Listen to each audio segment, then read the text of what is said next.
off at a different spot. We can probably get on here. Yeah.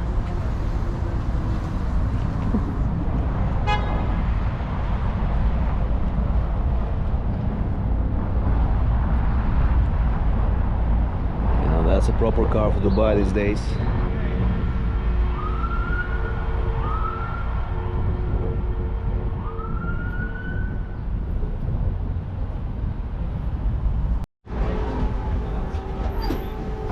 Oh, that's funny. Chosen the fourth tour of the day, which is the one we will get back at about midnight. Right. Well, I was I was going to be a little bit more positive on that one and say 12, but anyway. So, as we start up, I'm going to tell you a whole lot about Boston Duck Tours, and stuff like that. When we go by, we are going to run into some kind of crazy people here in Boston. When they see us go by, they kind of go crazy and they start to quack at us, and normally I would say, okay, let's quack back. The problem is we can't quack everywhere. Why? Because there are quacktose intolerant neighborhoods that do not allow us to quack. So we want to be good neighbors. So if someone quacks at us and it's okay to quack back, I'm going to give you the high sign to do that. And that is my style of architecture. When I say Jinga, you're going to say quack quack as if your lives depend upon it. All right, let's give it a try. Jinga! Perfect. There you go. You got it. All right. So let me tell you a little bit about Boston and this stuff, and what we're going to be doing. First off, hang on one second. I have suspenders on underneath here, and that one just went right down my seat. So, yes, it's the true measure of a man. So, anyway, what we're going to do is I'm going to be showing you some of the weird things. Don't want to lose my helmet because I'm all about safety. Well, I got this in my hand without it going out the window. I'm going to place it on my head. So, there we go. I feel so much better. I had a guy this morning say, "Hey, I'm going to the Red Sox game tonight." I said, "Oh, my son's going to the Red Sox game tonight." He says, "Well, I'll tell him you said hi." And then he said, "Does he wear a hat like yours?" And I said, "Yes, all the time." He says, "Why?" I said, "So when the foul ball comes by, he doesn't have to say anything. He has to just do this." Get it? So, right. Okay. For those of you who didn't get the sign language, that's duck. So, anyway. Oh, good. Dawn shines on Marblehead. So, anyway. Sorry, that's just a strictly Massachusetts joke. So, good Lord. Anyway, so, as I said, we are the cradle of liberty here. But Boston is also a city of first. Now, this is what I mean by telling you weird stuff, but that's true, okay? Did you know that Boston had the very first chocolate factory? No, we did. Baker's Chocolate, 1795, down in Dorchester. Did you know, that Boston had the very first jelly beans? No, right over at Sharp's Candy Company over in Charlestown. Did you all know that Boston,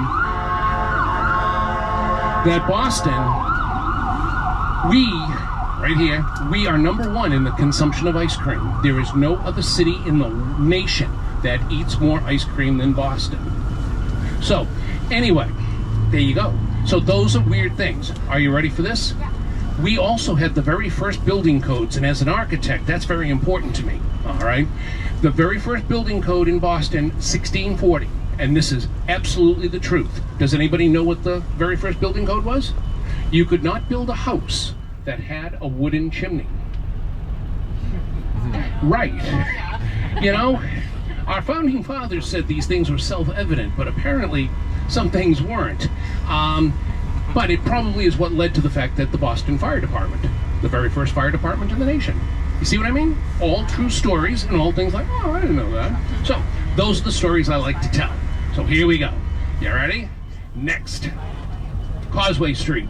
Causeway Street right here. Causeway Street is where Boston Garden is, home to the Boston Bruins and the Boston Celtics.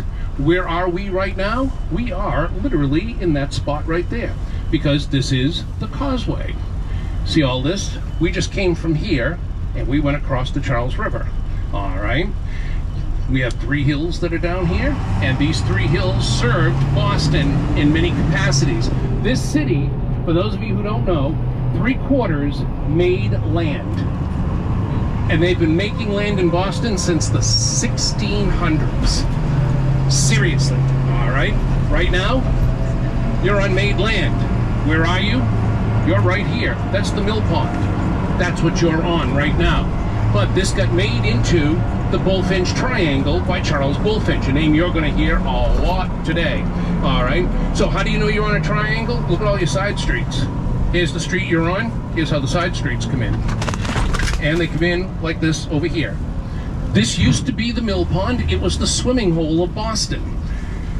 Back in the 1700s, not the 1600s because they were a little too modest, but young men back in the 1700s, after they finished their chores on warm summer days, would come right down here to the mill pond to go skinny dipping. Among them, Benjamin Franklin, who lived about a mile that way.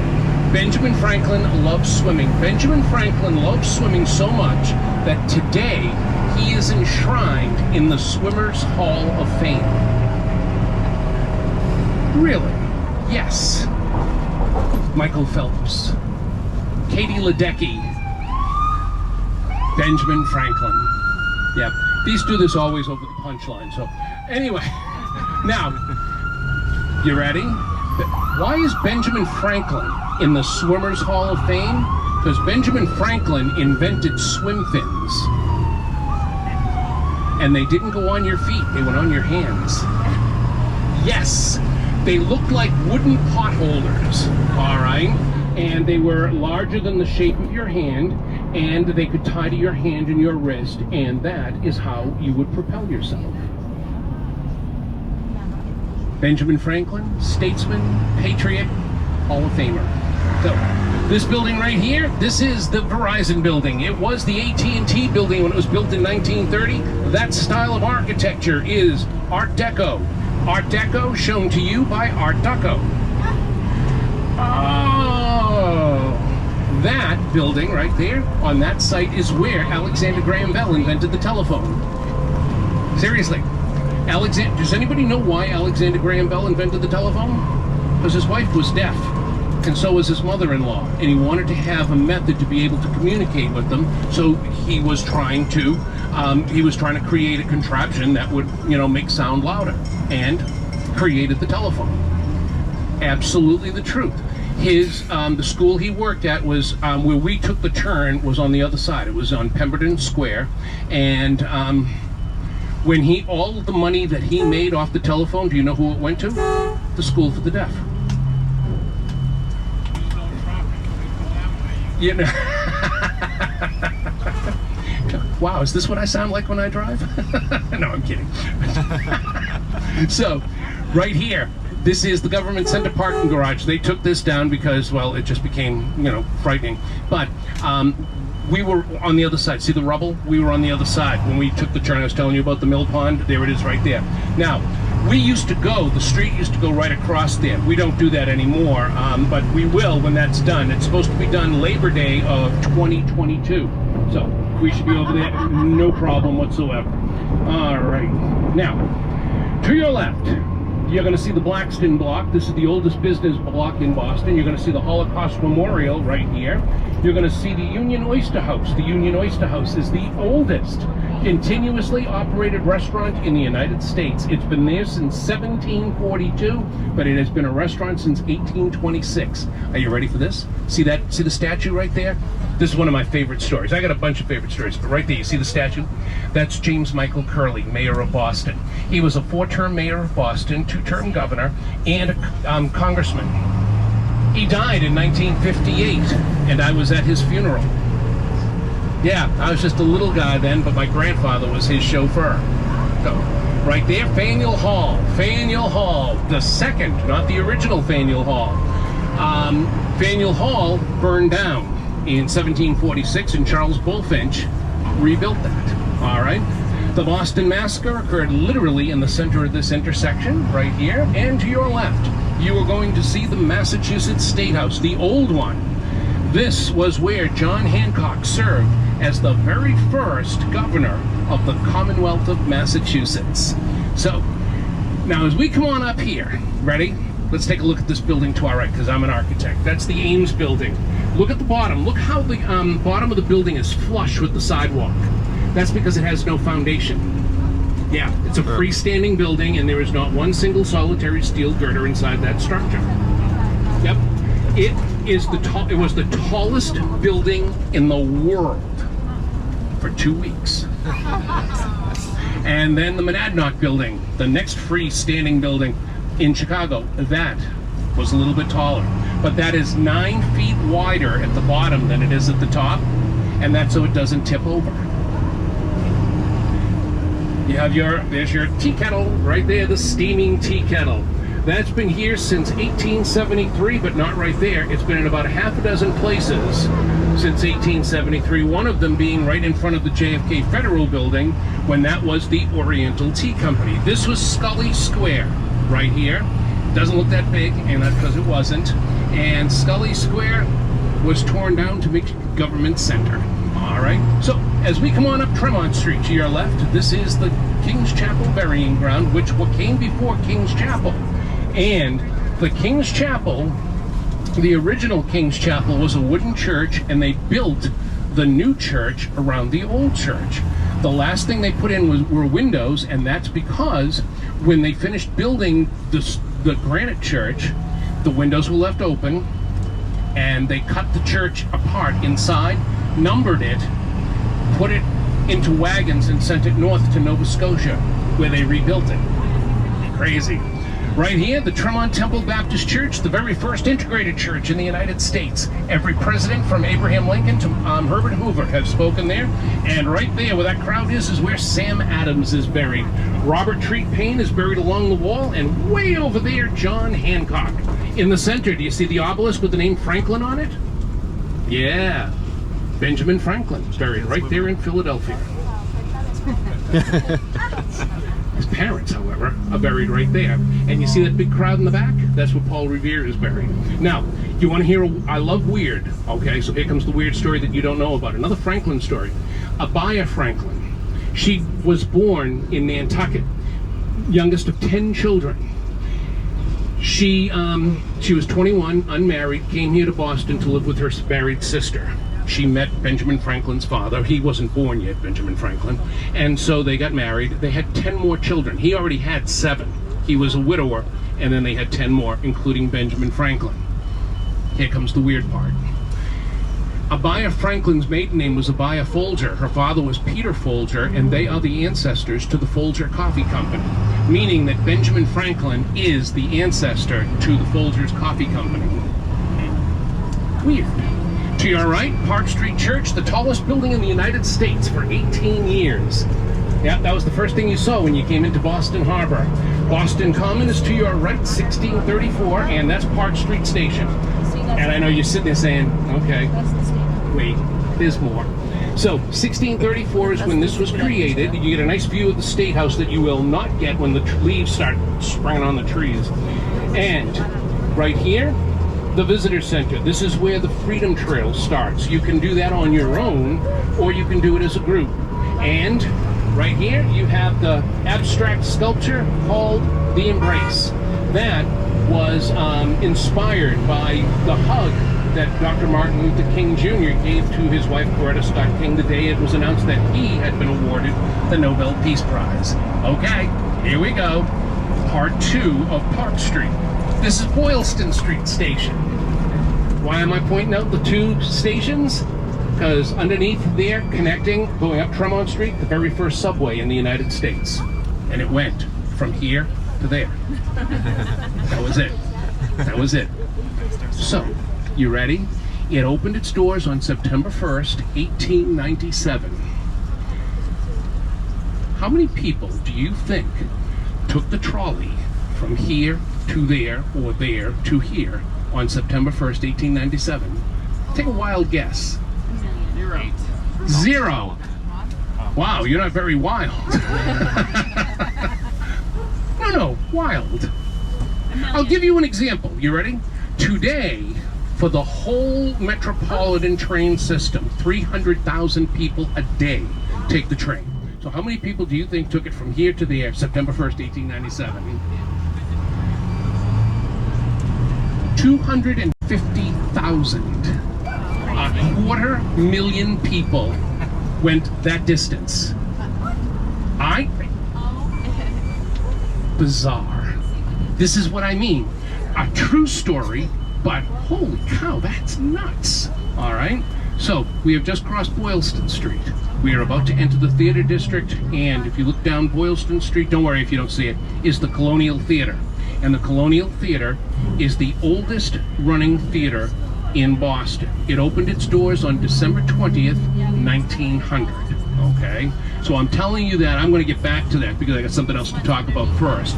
But keep that in mind. Okay? So right here you have LaGrange Street. That's what I want.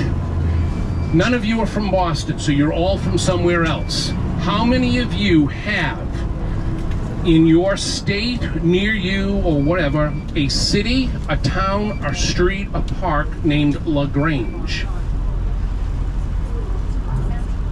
Nobody? Are you sure?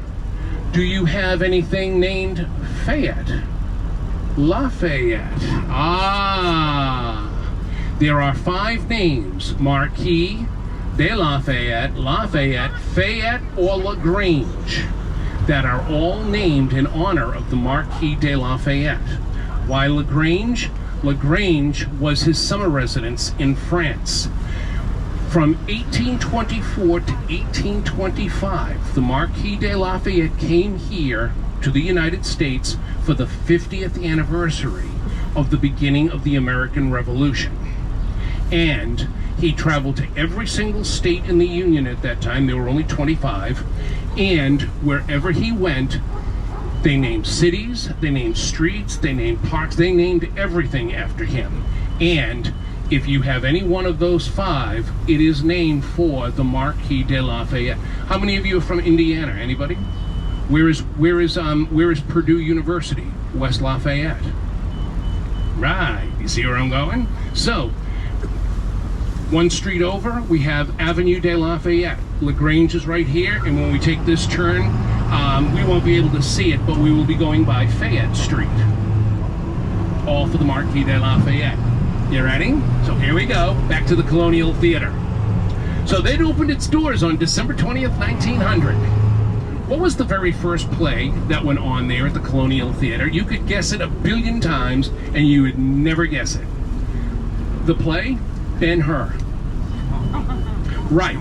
So the older people, I'm sorry, I don't mean to say older people, but people who would be like within 10 years of my age, or who have seen the movie Ben-Hur, all just went, really? Yeah, because you know it's a 4-hour motion picture. It's a biblical epic. And that's not why you're chuckling. You're chuckling because of the climactic scene, which is a chariot race, in which the villain gets run over by the chariot. Yeah, well, they did that live on stage with 9 live horses running with the chariot and chariots on a treadmill across the stage. They did. I'm telling you, they did that, and it ran forever. On opening night, Winston Churchill happened to be there. He was here in Boston on a book tour and decided, no, I think I'm going to take in the theater. Oh, Ben-Hur, let's go. Absolutely the truth. Now, this, I have favorite stories. This is the biggie. We have now entered the back bay of Boston, and everybody's sitting there saying, so where's the water? It's underneath us. Yeah. This was the Charles River. We just turned off Charles Street. Charles Street got its name because that was the shore for the Charles River. Okay? So as far as you could see that way, and this way was all the Charles River. And from 1858 to 1898, 40 years, they decided to fill this in and build on it. Well, they didn't have a way to pay for things, except they really sold it to rich people. What they said was, you know, those commoners are starting to get real close to where you guys live. We're going to build a brand new neighborhood, and we're going to make it an enclave for the wealthy. And what they did was, they started to fill it in street by street from Arlington Street to Fenway Park. When they started filling it in, they said, once we finish a street, you can purchase the land, and then you have to build on it. Okay? And so that's what they did. So they get Arlington Street all filled in. How did they do it? Before 40 years, they had a train line that came right down here, 'cause the train station was right here. They had another one at that end of the Back Bay. Those trains would come in with 35 carloads of dirt, fill, and gravel that they got from the quarries in Needham, Wellesley, and Dedham, just outside of Boston. Those 35 carloads of dirt, fill, and gravel would come in here 24 hours a day, every 47 minutes, 24 hours a day, 6 days a week for 40 years. They would dump their contents, and then the Irish and the Italian immigrants who served as the laborers would fill in the streets. When they got that one street done, let's say Arlington Street, that's when the wealthy started to build their buildings. So with each street that they filled in come the wealthy, and they start putting up their buildings. Anybody have a problem with that? No, you don't have a problem. But if you're thinking about it, you should be saying, wait a minute. How did those buildings not like sink right down into the ground? Very simple. From Arlington Street to Fenway Park, there are underneath here 1.5 million 60-foot spruce trees that came from Maine, and they drove them down into the ground and built on top of them. Trinity Church right here, 4,502 spruce trees hold that building up to this day. Any problem with that? What if they rot? Didn't they rot? There's the question. Perfect. All right. Nope. Why not? Because what they did was they drove those trees 60 feet down into the wet clay below. The wet clay did not allow air in there, so it acted as a vacuum, which meant no air got to the trees. No air gets to the trees don't rot, the buildings stay up. So when they drove the trees down into the wet clay below, they put the foundation on top of the trees and put the building on top of that. And you know where they got that idea? Venice and Amsterdam. They studied both of those cities, and that's what those two cities did. Those two cities are still in existence today. And that's what they hope will happen to the Back Bay.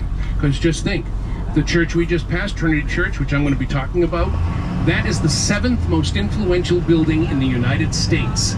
All right, I'll talk more about that on the flip here, but to your left, the Boston Public Library, the oldest public lending library in the nation. That is a museum in a library. It is absolutely gorgeous in there. Do you see that? Look up at the second floor. Do you see all those names up there? Those are the names of people who still owe overdue books. And you see the split between the first and second floors? Do you see that squiggly line that's going all the way around? That's called a meandros.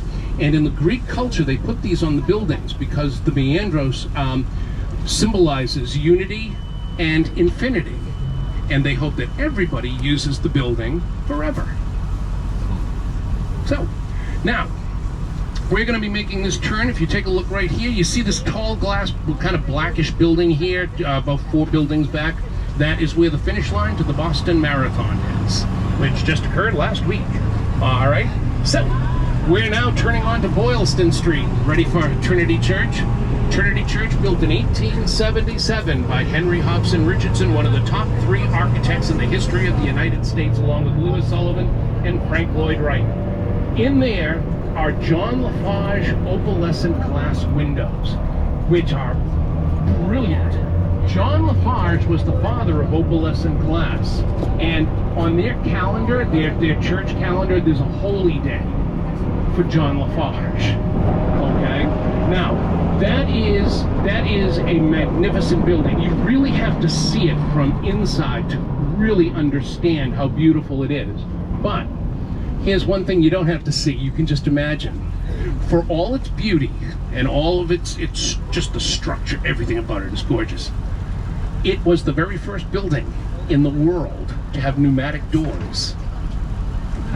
The pneumatic door, that, you know, the thing you have in your screen door, that little psst that makes the screen doors close quietly. Stop slamming the screen door.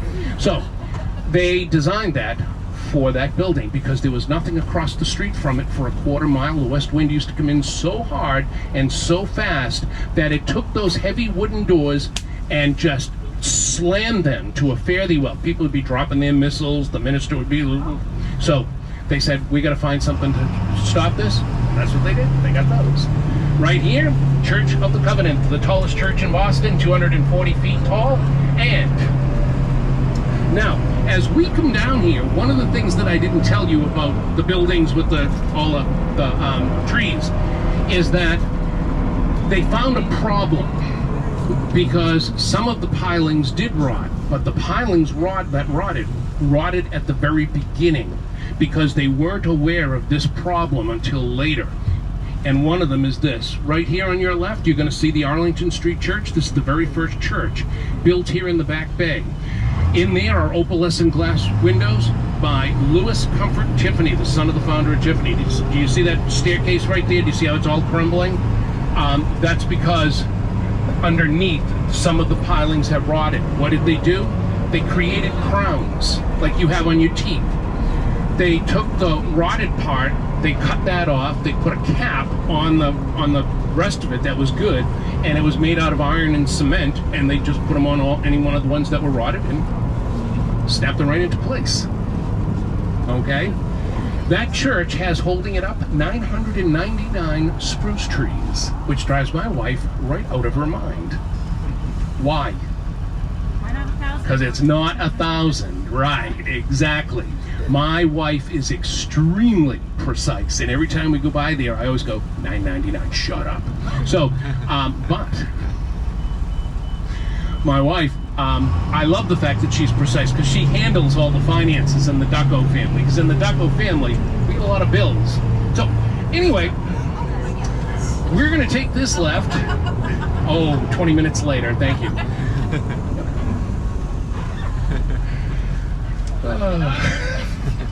That's called a domino joke. It's like, oh, I get it, I get it, I get it, I get it, yeah. So this is the oldest public botanical garden in the nation. The Boston Public Garden, been here since 1837. And this, if you knew how many of you have seen Dances with Wolves?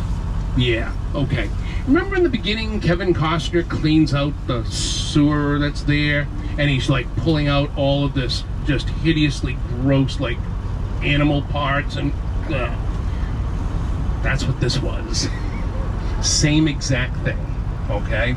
And what they did was they purchased this area, the city did, and they put in this public garden. So this has been here since 1837, and out on the water are the swan boats. They've been here since 1877. How many of you have been on the swan boats? 2. You've been there. Most disappointing. How many of you have been on a gondola? Yeah. How much do the gondolas cost? I don't know. My mom paid for it. Right, exactly. And she paid like $1 million lira a person. You know how much those cost? Like $1 million lira less. All right? I'm not going to say they don't cost anything, but it's pedal power. And it's really cool to go on there. That, you know, you go to places and you want to do some of the touristy stuff. That's a touristy stuff to do. Trust me. You're on the backside. You're on the backside of Boston Common. This is the parade ground right here. This is where George Washington and President Grant and President Millard Fillmore and other presidents who have come to Boston reviewed the troops. And right here, this is where the very first football game ever played in the United States was played. 1862. The Oneida Football Club of Boston played here for 6 seasons. They went undefeated, untied, and unscored upon in those 6 seasons. There's a monument to them right up here. You can see it just over the tents.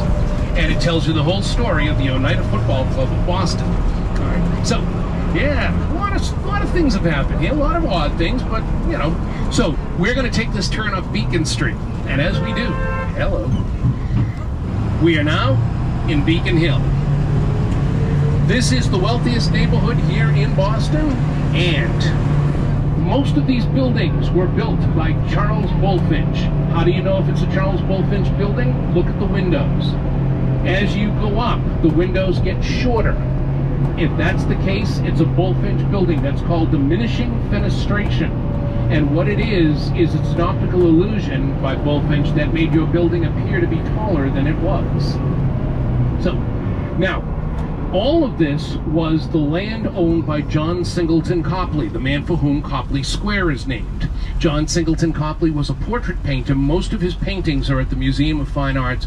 He did portraits of everybody in Boston during the Revolutionary War, both colonists as well as British. And he moved to England prior to the war and never came back. So Charles Bulfinch wrote and said, "Hey, we'll pay you $18,000 for your property." And he went, "Yeah, I'm never coming back, I'll take it." Not telling him that the State House was going to be built up here, making this land go right through the roof, all right? And Copley didn't know. So, coming up here, take a look to your left, you're going to see a statue of John F. Kennedy. Where President Kennedy is standing, that is where John Hancock's mansion was. This was John Hancock's land, and he sold it to the state of Massachusetts so that they would build a brand new state house. And there it is, 1795 to 1798. To your right, the Massachusetts 54th Regiment. And on either side of that monument are the two oldest English elms in the Western Hemisphere, planted by John Hancock. To your left, Mary Dyer, the very first woman to learn to text. She was a Quaker. She wanted to practice her Quaker faith, but the Puritans didn't let her. You know what they did? They kicked her out of town 3 times, and on the 3rd time they said, "If you come back, you will be hanged." She came back. To your right, 122 Bowdoin Street, 3rd floor, the residence of John F. Kennedy. President Kennedy lived there for the entire time that he was in Congress, both in the House of Representatives as well as the Senate. Here is the back part of the State House, and we are now going down Beacon Incline. Why am I saying that? Does that really look like a hill? Looks like an incline. Yeah, a hill does this. Inclines do that. And the reason it does that is because everybody always says, "Oh, it's so cool you put your State House right up on top of the hill. That makes it so everybody can see it." We didn't put it on top of the hill. We put it in front of the hill. Yeah, the State House is here. The hill was here. And they took 60 feet off of Beacon Hill. Took them 21 years to do it. Brought it right down the street, right down there, to the mill pond. And filled in the mill pond with 60 feet of Beacon Hill. See what I mean? Weird stuff. To your left, that is the north slope of Beacon Hill. And during the 1800s, this was a hotbed of abolition here in Boston.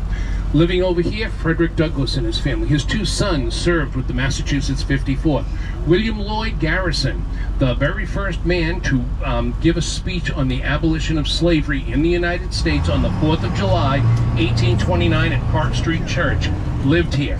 My favorite abolitionist, Lewis Hayden, lived here. Who's Lewis Hayden? Well, he came from Kentucky, and his house was used as a stop on the Underground Railroad. And anytime he had escaped enslaved people hiding in his basement, day or night, if there was a knock at the front door, he would open the door with a lighted candle in his hand. And why would he do that? Well, because if there was somebody who was trying to get in and get at the enslaved people hiding in the house, what he would do is he would take that lighted candle and he would go like this over one of the 2 kegs of gunpowder on either side of the door. Right. You can bet those people went, "Beep." And yeah, that was like, "Thank you, we're done." Okay, so yeah. Now, what we're going to do, let me see, are they, oh, they are. All right. You ready? Right over here, we have a prison for children. Hang on. All right. Are you ready? And oh, that was as if your life depended on it. Oh, that's good. That's good. They just raced us and just wow. Pull over and we'll let them off. So. Yeah, they're a lot of fun. That's a little daycare, and they always love. They're always, so much fun, going by. So anyway, when there are people who attract their attention, otherwise they just sit there and go, "Did you see something go by?" No, I'm kidding. Anyway, right here you have a Ryder truck, but just beyond the Ryder truck, you have the Hurley Building. And if you take a look over here to your right, just above that staircase, on the far end of the building, you're going to see 3 cylinders of concrete. 2 of them are at window level, and then there's one big one that the 2 sit on. Can you see them up there, the 3 of them? Some of you might not be able to because the truck might be in your way, but as we pull forward, see them right over see it right over the stairs? Huge. Okay, you see the face of the frog? The 2 eyes, and then the lower. Oh yeah! That was also used in the movie The Departed. Leonardo DiCaprio, Matt Damon, and Martin Sheen all used those stairs in that movie. Again, Causeway Street and the Boston Garden, home to the Bruins and the Celtics. So, we are now in the West End of Boston. Okay, so here we go. The West End of Boston, this area right here, used to be the most diverse neighborhood in all of Boston. Okay, 47 different languages were spoken here by the people, the residents who lived here. And in the late 50s and the early 60s, much the same way the west side of New York was demolished for Lincoln Center and all of that, they did the same thing here. The problem is that tenement right there escaped. That's the last tenement left in the West End, and nobody knows why it's still there. And it's not like it was on the end of all the tenements. It was right smack dab in the middle with a train that went right equal with the 3rd floor. And somehow it made it. That property today is worth $1.7 million. Anyway, the Zakim Bridge to our right, the Zakim Bunker Hill Bridge, named for Leonard Zakim, who was a civil rights activist. That is the 4th largest cable-stayed bridge in North America. So, here we go. I told you that John Kennedy represented this district. Well, from 1946 until 1988, 2 men represented this district. John Kennedy from 46 to 52, and from 1952 to 1988, Thomas P. Tip O'Neill. It is the only congressional district in the United States where back-to-back congressmen rose to the 2 highest offices in government ever. Tip O'Neill became Speaker, John F. Kennedy became President. All right, but that's not it. We're in Suffolk County. 1 county over is Norfolk County, and Norfolk County is the only county in the United States to have the birthplaces of 4 United States presidents. Who are they? Start with the easy one. We all know John Kennedy because we just talked about him. Adams. And Adams. John Adams and John Quincy Adams. There you go. 3. Who's the 4th? No one ever gets the 4th. The 4th one's the easiest. Half this duck has lived in the 4th's lifetime. George Herbert Walker Bush. I didn't know that. Yes, he was born in Milton, Massachusetts. But here's the cool part of the story. Adams, and Bush all were born on Adams Street. John Hancock, born on Adams Street, and he was a president of the Continental Congress. To your right, the Bunker Hill Monument. There it is, way up beyond the trees. That is where Bunker Hill is, and that was built by Solomon Willard. Solomon Willard lived in Norfolk County. In fact, the street that's named for him intersects Adams Street. It's insane. It really and truly is. This street is 5 miles long. Norfolk County goes almost down to the Rhode Island border, and this one street that goes 5 miles has essentially 4 presidents who were born on it. So, anyway. Alright, so, now as we're coming down here, we're about to go into the Charles River. So we're going to be heading in here shortly. And, as we do, I'm going to tell you that this did not exist until 120 years ago, what we're on. This was built in 1908, and despite what it says up here, this viaduct wasn't built until 1912. So don't believe the 1910. All right? Now, you're going to see 2 monuments coming up. We're going to take this next right turn. They're going to be on your left-hand side. The 2 monuments are these. They are on either side of the walkway when we go and take this right-hand turn. So right about where the duck is, just ahead of us, you'll see them. The first monument you're going to see is to the actor Dwayne Johnson. Go on the other side, and it is a piece of the Berlin Wall. So there's Dwayne Johnson's right there. And right there is the piece of the Berlin Wall. All right. Now, what you don't know is that there is a monument to Dwayne Johnson's son right back here. You see that little rock that's back there? Well, his son is very shy, and they're going to put that out front when it becomes a little boulder. So, oh my God. Get what you pay for. No. Anyway, you know the best part of this? It's my wife. Why?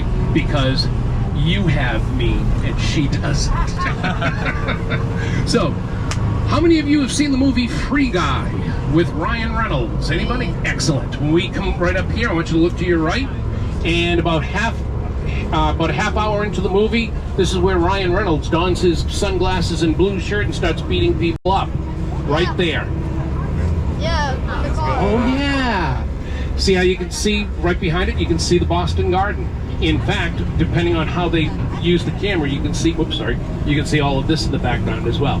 So we're about to go into the Charles River. I'm going to ask that you all please stay seated while we're on the Charles River. Please keep your hands inside the duck at all times. And you're going to see all of the life vests that are up here.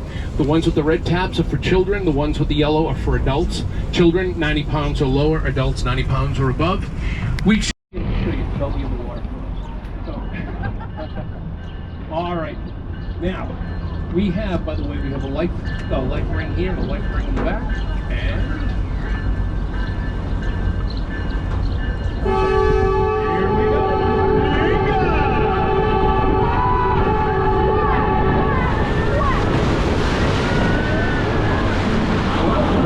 Charles River.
house in there with her little babies. And we know that because Dad's been swimming here in the lock for the whole time. And as much as we've tried to hit him, as much as we've tried to avoid him, he keeps swimming around. And that means that the mate is around, because this is the mating season and this is when they have all their little chicks.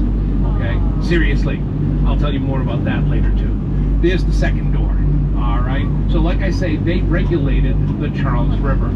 The second name given to this river was Massachusetts, and Massachusetts was named for the Native American tribe here, and Massachusetts means the land next to the Great Blue Hills. The last name it got was Charles, and that's because when John Smith sent the charts home to England, King James showed the charts to his son Charles, who was like 13 at the time. He said, "Wow, look at the size of that river, Dad. Can I have that name for me?" Sure. So it became the Charles River. All right. Right now you're in the upper basin, and this is the deepest part of the Charles River at 35 feet deep. So I have noticed that we have a great many youngsters on board today. So we're going to start sooner than later. Our captain, good man that he is, always loves to have youngsters come on up and drive the duck. So we are going to, hang on, so we are going to have any youngster who would like to come on up to drive the duck, come up and drive. Now here's the thing, we want you to come up, I'll call you up one at a time, and moms and dads, one of you, if you would, please come up with your child so you can take pictures. Come right up here. You are not in my way. I turn like this. If you step on me, big deal. You know, don't worry about it. Alrighty? So would you like to drive? When they had the 1820 Compromise, where Missouri came in as a slave state and Maine came in as a free state, we lost lumber because of that. Why? Because Maine was Massachusetts. Yeah, we owned Maine, New Hampshire, and Massachusetts. And little by little that got whittled away, so now we're just that little one with the kind of Cape Cod on the end. So, all right, my friend, there you go. Come on, whoever is next.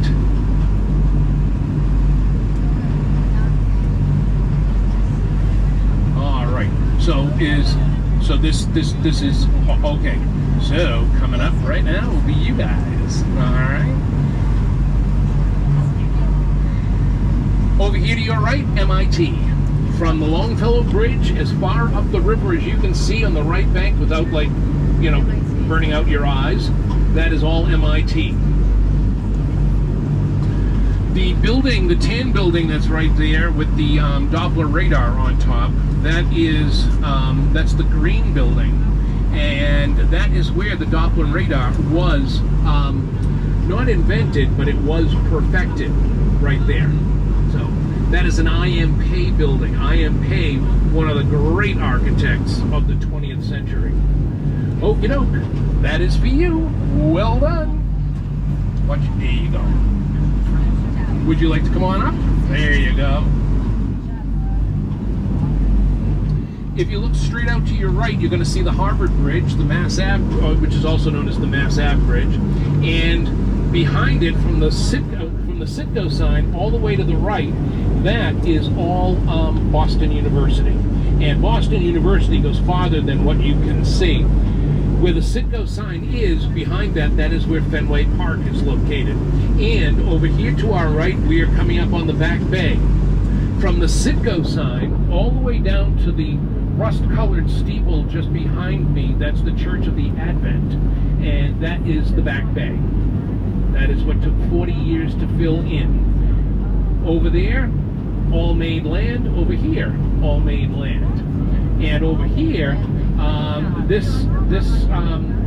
the river used to go back another 8 blocks, all the way down to Washington Street. Okie doke, my friend. There you go. Well done. Watch your step. Come on down. There you go. This pink dome that you see right here, that is the Hatch Shell, and that is where the Boston Pops plays every 4th of July for the 4th of July Fireworks Spectacular.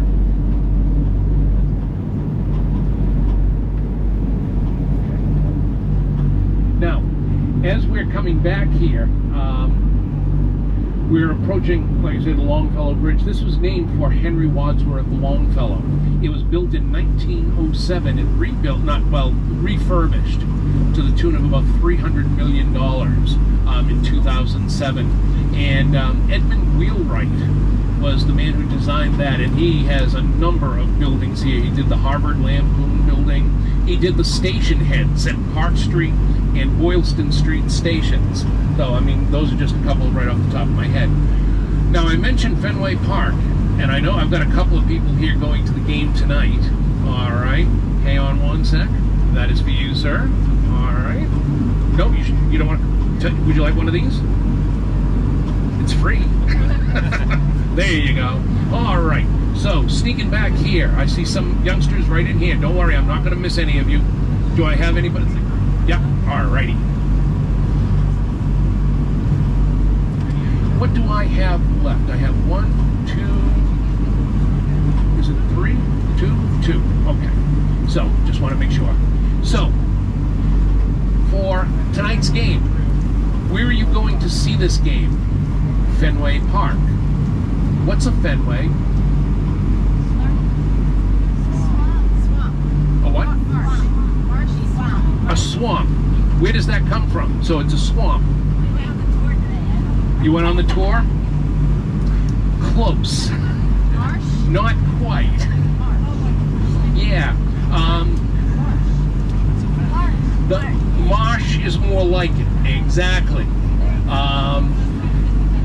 When they were filling in the back bay, they got about 3/4 done, and they came to this part where there was a muddy river, and not only was it like sink up to your knees mud, but it was also granite outcroppings, and at that time they did not have the ways and means to get rid of that. Hang on one sec. That's for you. Next. And what they did was they called in Frederick Law Olmsted, the man who designed Central Park. He lived over here in Brookline, and they said, what can you do with this? And he said, don't worry, I'll take care of it. So like Frederick Law Olmsted did, is he took native plants and he replanted everything. He took the river and turned it the opposite way. So the river flows this way as opposed to that way. And what he did, and as he said, how many of you have read Devil in the White City? What? Oh, no one has read Devil in the White City? Read, okay. If you haven't, read it. It is one of the greatest books you will ever read. And it is fantastic. In there, Frederick Law Olmsted says, what I do is not for today. What I do is for 40 years from now, which is absolutely the truth. Okay? You're doing great, by the way. Excellent. So is he my last? Do I have anybody else? I didn't say anything about children at heart, but I think we may have time. There you go, my friend. Why don't you both come down? You can take pictures of each other, okay? Only because we've got about 100 feet. So, what he did was he made that so that it would look it looked better about 50 years ago. But you could actually ride coaches through there, okay, like you could in Central Park. And what he did was he didn't want to call it the Marsh. He wanted to have a fancier name for it, so he took the British word for marsh, which is fens, and he called it the Fens. And the way through it was the Fenway. And John Taylor, who owned the Red Sox, had a real estate company named Fenway Realty. So he figured capitalize on the Fenway that's right next to my park, as well as my realty company. So there you go. See, true stories. All right. Really? For you? Where did you go to college? Where? Ohio University or Ohio State? Ohio. Good.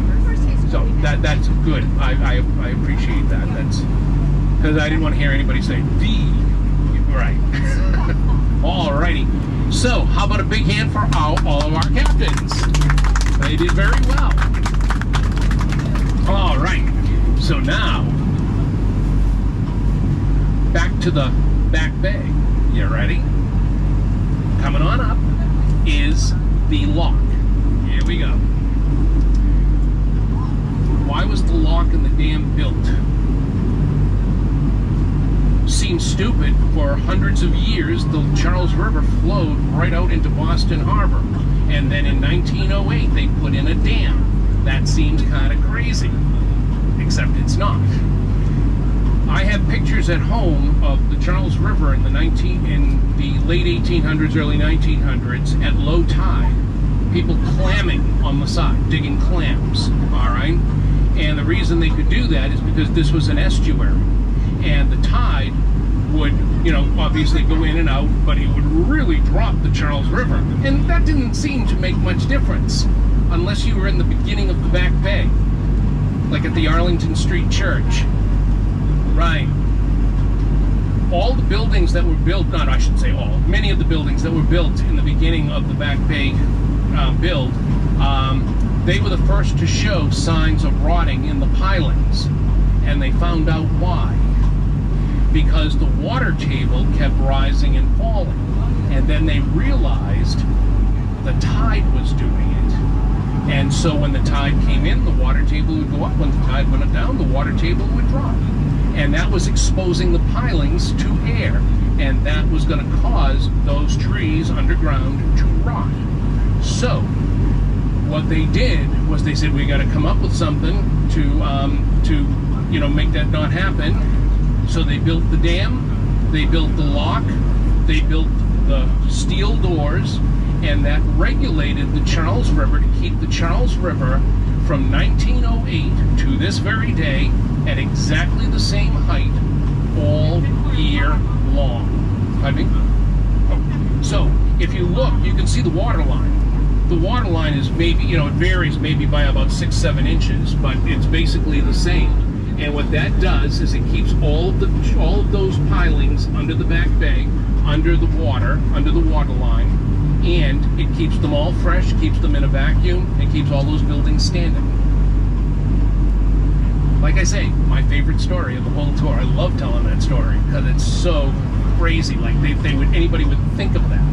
So, all right. Now our captain is going to do that. And we are about to emerge out from underneath the Craigie Bridge. Interesting little note. Andrew Craigie, for whom this bridge is named, was a pharmacist for George Washington. George Washington, Andrew Craigie, and Henry Wadsworth Longfellow all lived in the same house in Cambridge at different times, and all three have bridges named for them. So, now, are you ready for this? Here we go. So, as I said, roughly 3/4 of Boston is made land. And you're passing made land right here. This area here, up until 1960, 62, used to start way over there, way over where the road is. And what they did was they eventually started coming out here with land. Well, what they did was when they did the Big Dig in Boston, and for those of you who don't know what that is, that was a big highway project that took 14 years to do, where they took this hideous monstrosity of an expressway, took it out and put in a tunnel underneath. And when they dug the tunnel, they had to put the dirt somewhere. So they started making land. That's how they made that. All of EF right here is all made land. And in Quincy, there is where they have all of the quarries for, all the, like Bunker Hill Monument came from the Quincy quarries. What they did was those quarries became death traps because they were, deserted quarries, and kids would jump in, go swimming, and then climb the walls. Well, about 127 kids died over like 80 years jumping in. So what they did was they filled in all 5 quarries. Think of the dirt for that. And they made them into golf courses. You know? So, like I say, ingenious, ingenious, ingenious. So you just felt our captain shift right here. What he's done is he's turned the duck into overdrive. As we've been driving up and down the river, our front and back wheels have been doing this the whole time. And the back wheels operate the propeller.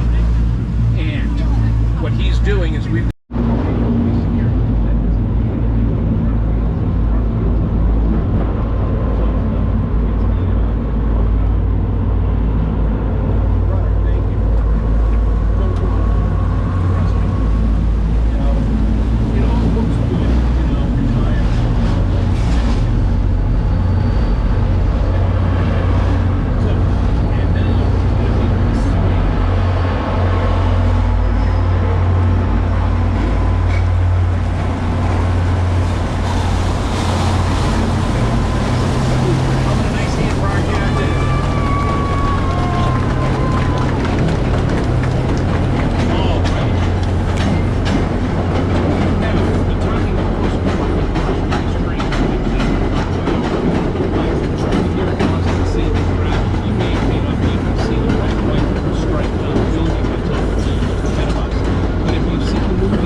the DUKWs, and that was a code made by the United States military back in World War II.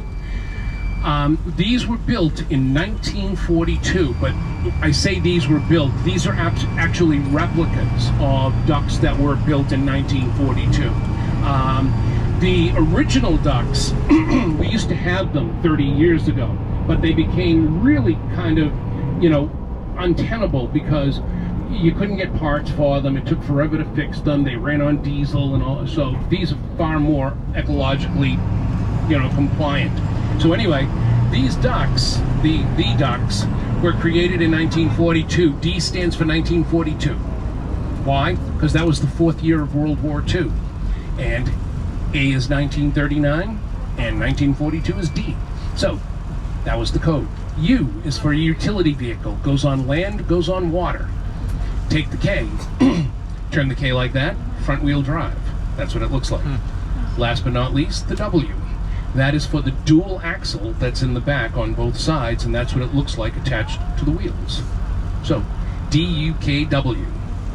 The only thing, excuse me one sec, the only thing that is missing is the .50 caliber machine gun, which we promised to only use on drivers who were talking on their cell phones while sitting at green lights and during rush hour. But, you know, they said, no, we can't really have that. So we didn't get them. But there you have it. So these ducks are replicas of military vehicles. And because they are replicas of military vehicles, let me ask this question. Do I have anybody here on the tour today who is either a veteran or currently serving in the military? Do I have anybody? Okay, here's why I ask. I'm sure by now you've all noticed that the canopy has been signed by a whole bunch of people. And those whole bunch of people are veterans or those currently serving in the military. And by signing our canopy, they honor us. And in turn, we honor them by showing all of their signatures to all of our guests. So had there been any veterans or people in the military here on our duck today, I have my Sharpies here for you to sign the canopy. So, there you go. Excuse me just one second.